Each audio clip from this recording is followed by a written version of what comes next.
Koleksyon na to ni Bartolini. Ito pala, si Pampal. Bakit kaya may butas-butas? Ba't may itim-itim? Ano na yon? Dahil sa sobrang tagal. Oo, diba may mga butas-butas? Bakit kaya? Dahil sa katagalan. Ballerina. Ito, may natutulog. Sleeping Beauty. Char. Burial pala. Burial Monument to Wanda. Parang, ang creepy naman ito. Makikripihan ako pag yung parang, ay, yung kagaya natutulog. Parang yung pala, patay na, gano'n.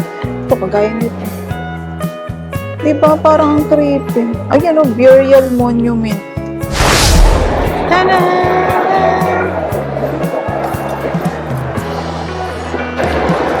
Halika, lapitan natin, guys. Itong mga ganito kasi talaga dapat sa malayo, eh. Hindi ma-appreciate ng malapitan.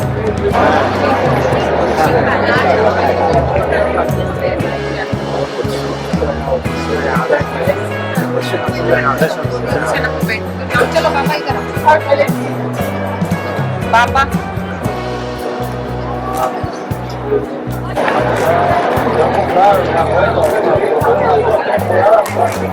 Guys, I think kasama to dun sa ito siguro yung likod ng dome. Ayan o, Cupola Dome actually yung pangalan niya. Ayan siya. Grabe, ang ganda. Tapos ayan, meron pa siyang ganyan sa gilid. Ang ganda, guys. Sobra. Na-overwhelmed lang ako kasi syempre pagod na ako, ganyan. Pero napakaganda. Napakaganda niya. Parang, sa totoo lang, parang mas masarap na kuminto na lang at tingnan mo lang siya. I-admire mo lang. Ganon. Ganon siya. Hindi nga, sa sobrang laki niya, guys, hindi nga kasya sa ano ko eh. Sa isang frame, diba? Titingnan ko siya sa iPhone. Pakita ko sa inyo. Ito yung sa iPhone, guys. Ganun din eh. Hindi rin makita yung kabuuan eh. Oh, diba? Ang laki-laki niya. Yun yung dome, diba? Tinitingnan natin kanina. Tapos, hindi namin naikot tong likod. Ngayon lang, malapit kasi siya sa galeriya. Ayan. Ayun, ang daming mga artist din, oh, na nagpe-paint. Ay, grabe. Nakaka-overwhelm naman itong Florence. Ang ganda kasi.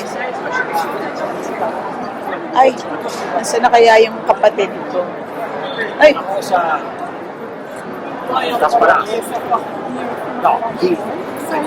Ito yung harapan. Tingnan natin. Ingat lang dito. Pag natapakan daw yung babayaran mo. Yeah. Wow. Ha! Ang ganda naman. At may pila. Kasi pwede nga palang pasukin ito. Dinig nyo yun?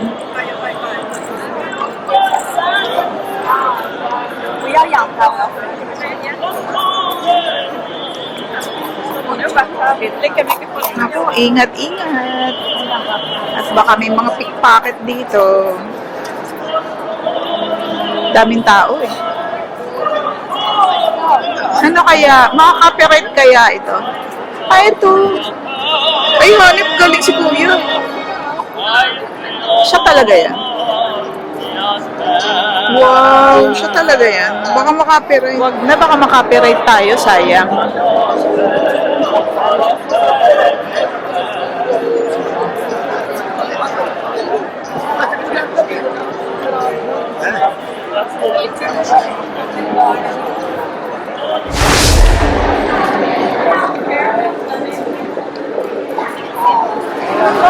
Fermentino.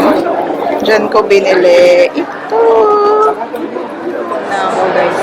Ito yung pagkain. Yung kapatid ko ay nagpunta dun sa loob ng church. Walang bayad yun, pero napakahaba ng pila.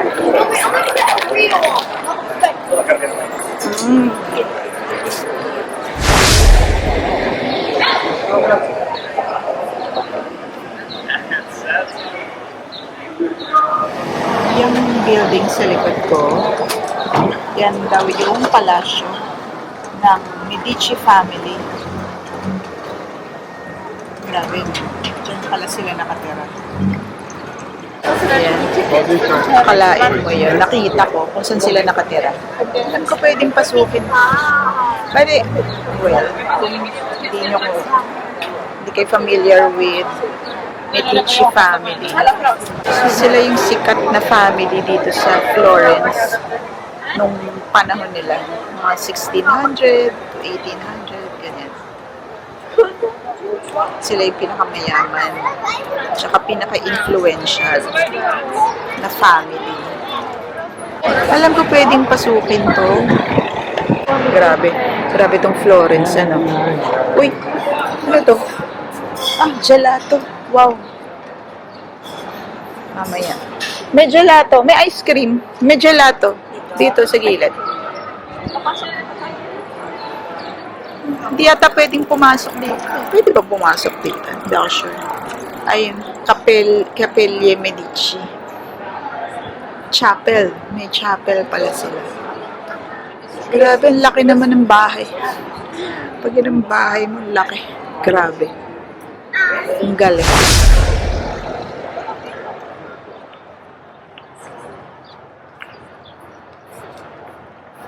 Hi guys. Welcome back. Eto, nandito kami sa isang plaza. Ilalagay ko na lang kung anong pangalan ng plaza na to. Nasa Santa Maria Novella pa din kami. In Florence. And may basilisk. Obelisk. Tama ba? Obelisk. And ito yung simbahan nila. May isa pang simbahan, guys, sa tapat ng train station. Ito ay another simbahan. Ang daming simbahan dito sa Italy, guys. Kung mahilig kayo sa mga simbahan, kung mahilig kayo magbisita sa mga simbahan, dito kayo pumunta. And kita nyo naman, sobrang luma na nung simbahan. As in, kitang-kita talaga na parang, ano na sila, siguro? 1500, ganun. Anyway, story time lang tayo, guys. Dito ako haharap para, yan. At least may nakikita pa rin kami. Actually, may gusto sana kaming puntahan kanina, yung Ponte Vecchio. Actually, talagang dapat daw puntahan yun eh.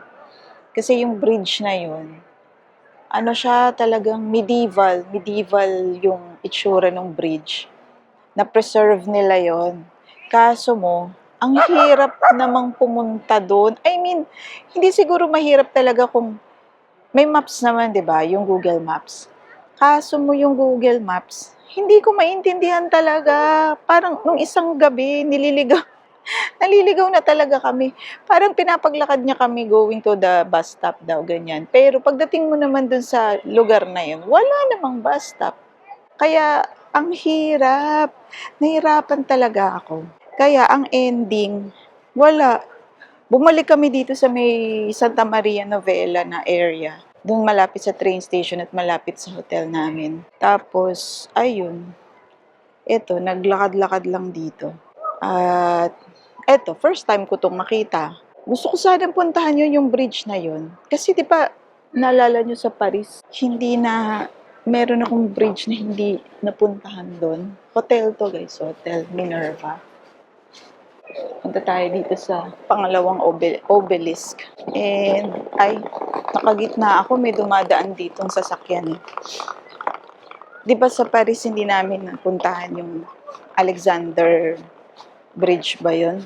Ngayon, eto na naman, meron na namang bridge na hindi ko napuntahan. Nakakaasar.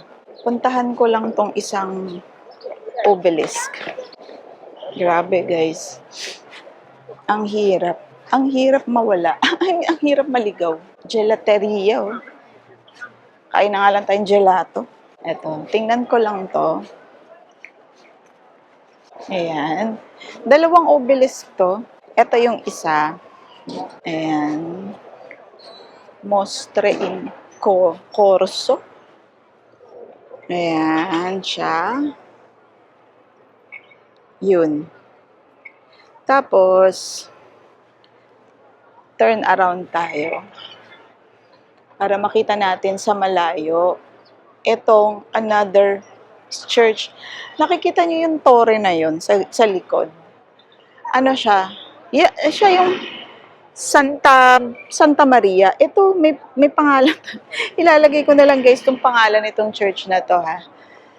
Kasi maganda din siya.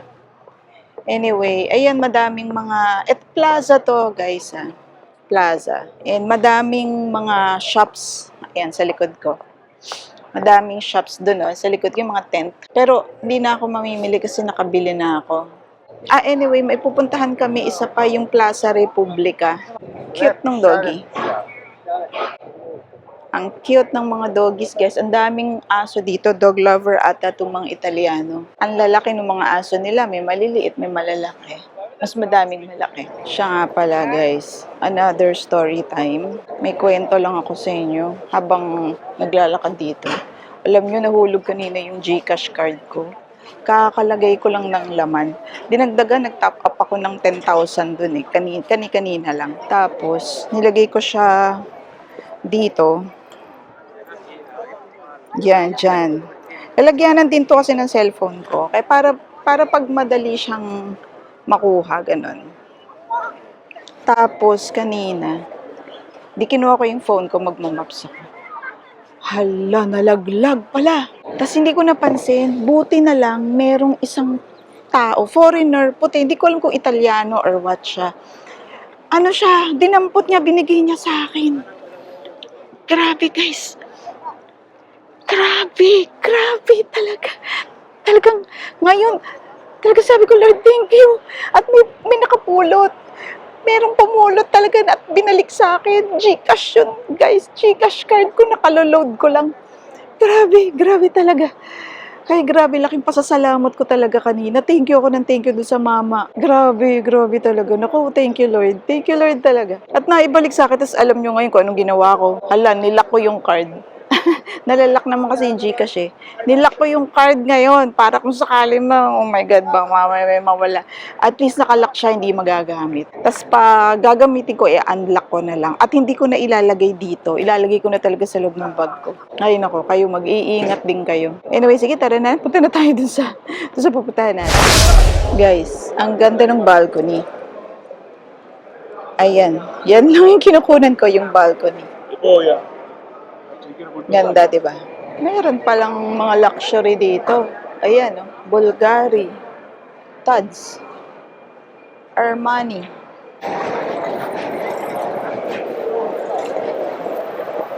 Ayan, Louis Vuitton, Bulgari, Rothko. Ito, Palazzo Strozzi. May museum dyan, alam ko pero may bayad. Louis Vuitton. Bottega Veneta. Ito pala yung mga gusto natin eh. Ayan, Bottega Veneta. Cartier. Ito, Cartier.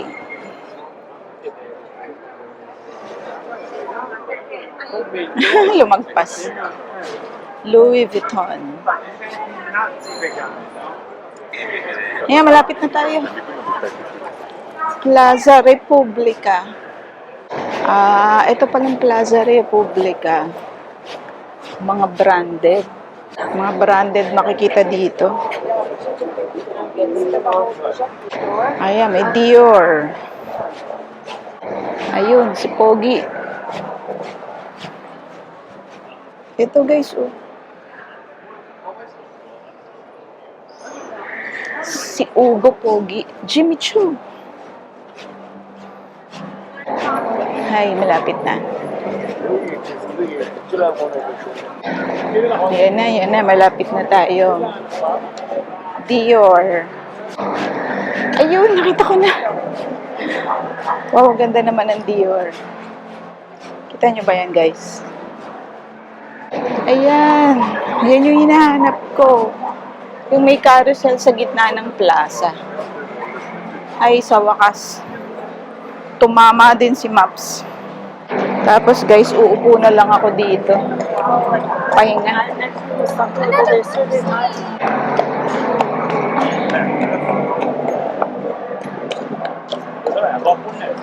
Pwede pala na magkabakabayo. Ayan guys, so. Pangmayaman pala tong lugar na to.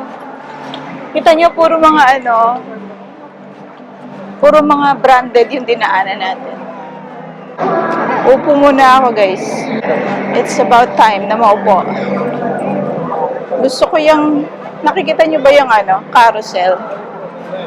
At least yung carousel dito, hindi parang creepy kagaya sa picture.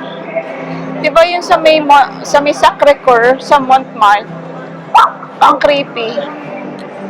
Ito parang hindi, parang malinis naman. Malinis.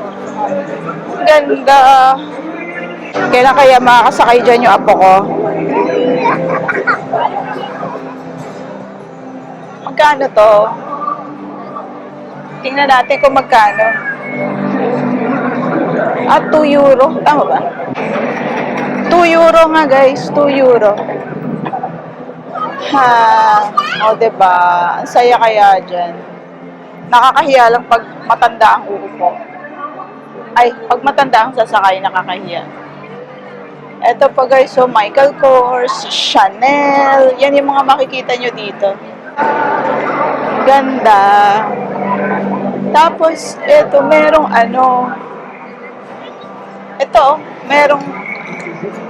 may obelisk.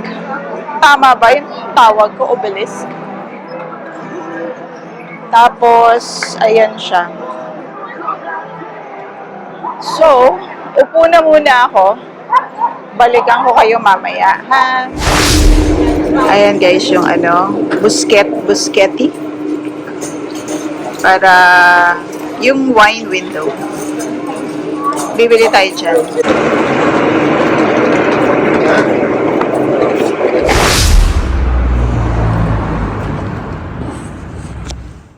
Ayan guys, ito yung room namin dito sa Florence. This is Hotel Monica. Ayan, nandito lang ako sa tabi ng pinto. Ayan ang ating door. Naka-impake na kami guys. This is our last day in Firenze. Yung nabigay sa amin na room, malaki. Family room ata ito. Pero originally I booked a room for 2. Pero ang laki ng binigay sa amin, oh. Ayan. Makita ko lang sa inyo. Yan. Ganyan siya. May aircon. Ayan yung aircon. Ayan. Ayan. May malaking closet. Diyan namin nilagay yung mga coats and jackets. Ayan siya. May TV pero hindi namin nabuksan. Wala siyang mga amenities like tea, coffee, walang ganun. Ito yung bed ko. May bintana. Ito yung bintana. Ayan. And I think napakita ko na sa inyo yung view from the window ata. Parang meron na. Ayan. Ayun yung bathroom. And there you have it, our 1.5-day adventure in Florence. If you enjoyed this vlog, please give it a thumbs up, share it with your friends, and click the bell icon for notification. If you haven't subscribed yet, please do consider subscribing to join our growing community. Thanks for watching.